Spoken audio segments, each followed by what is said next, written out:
So the realtor always, like, I am the bad guy. That is like what people call me. So this realtor, the first house I ever staged for her was her personal home before she was a realtor.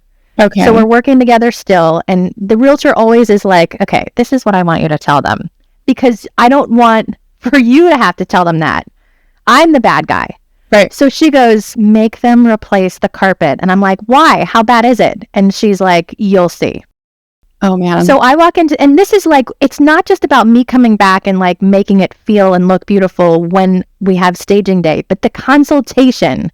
When I walk in and I saw, I'm sorry, 1976 is calling and they want their green shag wall-to-wall carpet back. Wow. And so this is an inexpensive home,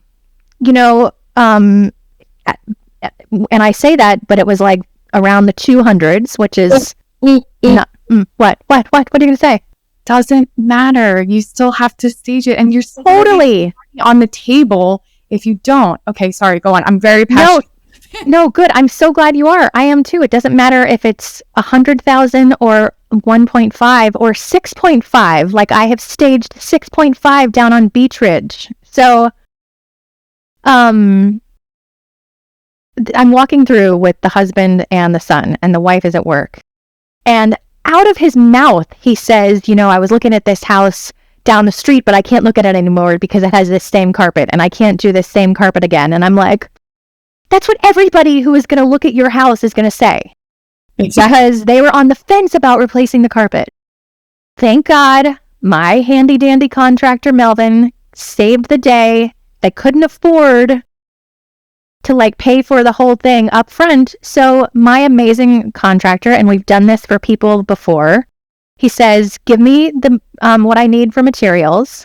And then when you get the due diligence money, which is when people are serious and they give you the money to say the house is mine, right? Then that's when he gets the end result or payment. So I just did that. But I mean, it takes the stager to come in and say, it smells like cat pee in here. And it can't.